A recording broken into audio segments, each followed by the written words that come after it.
Okay, letting go, I used to be a risk taker, right? I used to take chances. I used to just really just go for the thing that I wanted to go for. No fear. I wanted to be a writer, an actor. I was a very gifted writer, actually. I was really creative and leaning into the whole thing. But then tragedy struck, right? I lost my mom, who was, among many other things, she was my safety net, right? Like just logistically speaking, you know what I mean? Like a place to be, place to stay, that whole thing. And when that happens over time, you start to develop this fear, right? When you lose your safety net because you realize, oh shit, if I do something wrong, there's nowhere to go, right? It can't be like, oh, I forgot to pay my rent, I get kicked out, I can go, stay with my mom for a while, or, oh, I'm out of money, I can go borrow it from my folks. There wasn't any of that. And so gradually over time, started to become a little hesitant and wanted to do everything just like straight down the line, like give me a 9 to 5, even if I don't like it, just sit me at the desk. If I got a paycheck coming in, I want the stability. Bored as hell, not pursuing any passions, but I was safe, right? And that's what was important to me. And this is years and years, and so you develop that way, and next thing you know, you start to not really recognize yourself anymore, right? Like all that passion that you used to have, all the risk you used to take, and the spontaneity and whimsy, kind of out the door because you just want to be safe and stable, and you can't fuck up because if you do, there's no one there to catch you. But I got to the point where I was like, man, you know what? This isn't me. This is not the person I am. It's not who my spirit is. I got to get back to me. And so I came up with an idea. I said that I was going to go skydiving. Now, I know that seems like a weird remedy, right? Like you jump out of a plane to get back to yourself. But listen, the way I saw it was I wanted to figuratively kill the person that I had become. And I wanted a rebirth, right? I wanted to get back to the way I used to be, taking risks, taking chances, and pursuing the shit I really wanted to do. And so that was a thought that I had. But as you know, you procrastinate and time goes by, you don't really do it. A couple months went by and I'm in Key West, Florida. A friend of mine had a destination wedding. And out of nowhere, he calls me. This is the day before the wedding. Nowhere he calls me and he says, hey, we're going skydiving in an hour. You down? I'm like, first off, how's your wife letting you do this shit, man? You know what I mean? You got something to do tomorrow, But I'm like, this has to be a sign. He did not know that I wanted to go skydiving. He did not know why I might have wanted, nothing. He just called me out of the blue. Of course I'm going, right? This is a sign from the universe. So we go. We get trained, meticulously trained. Here's how it's gonna go. This is the skydiving form. Everything we get fitted for parachutes, and we check out all our gear. Everything's right. And then it's time to pick our skydiving tandem pro, right? The guy who's kind of strapped to your back. And so I'm listening to each pro speak, and they're talking about how many times they've jumped. And this one guy goes, oh, I've jumped 950 times. And sorry, my accent is trash, but just follow me here. And so I'm like, I think this is my guy. Not because 950 times. There was other people who had way more experience than him. It was the accent for me.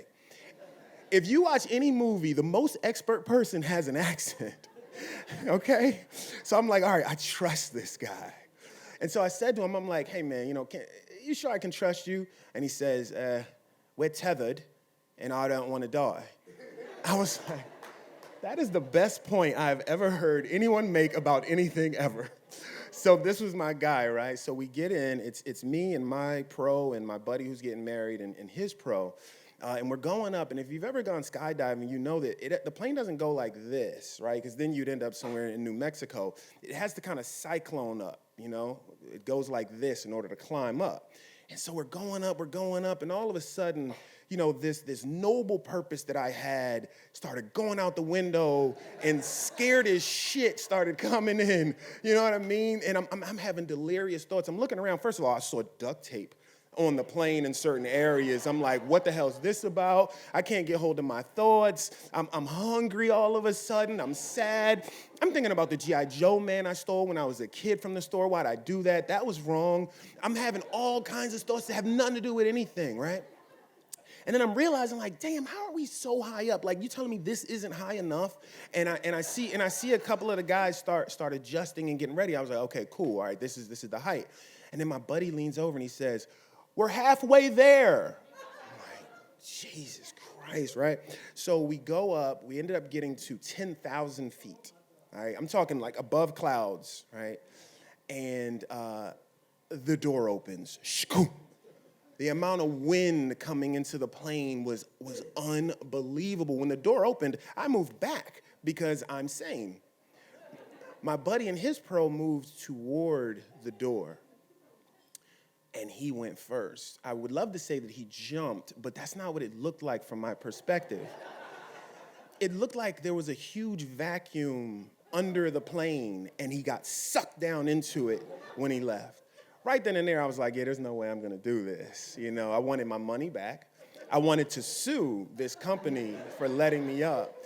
And then I wanted to actually sue the person who invented skydiving. And I know that that person wasn't around anymore, but I would sue his estate in order to get my money back for this psychological trauma that I was going through. So anyway, you know, my pro tapped me, let me know, all right, it's time. So I inch to the edge. I'm in position. And he says, okay, on 3, you're gonna go.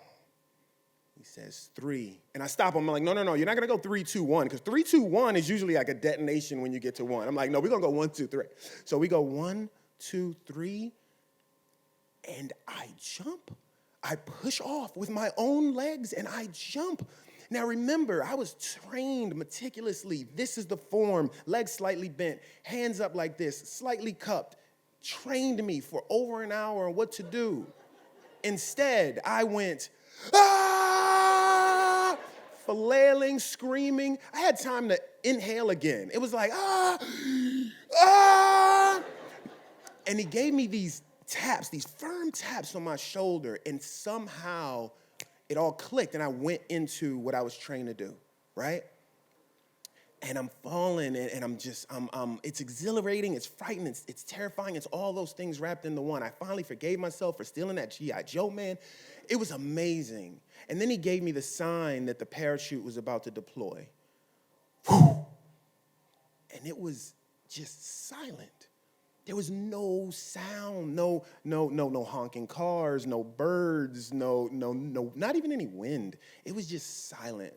And I was able to think about the person I wanted gone and the new person that I wanted to invite, who I wanted to be by the time I hit the ground.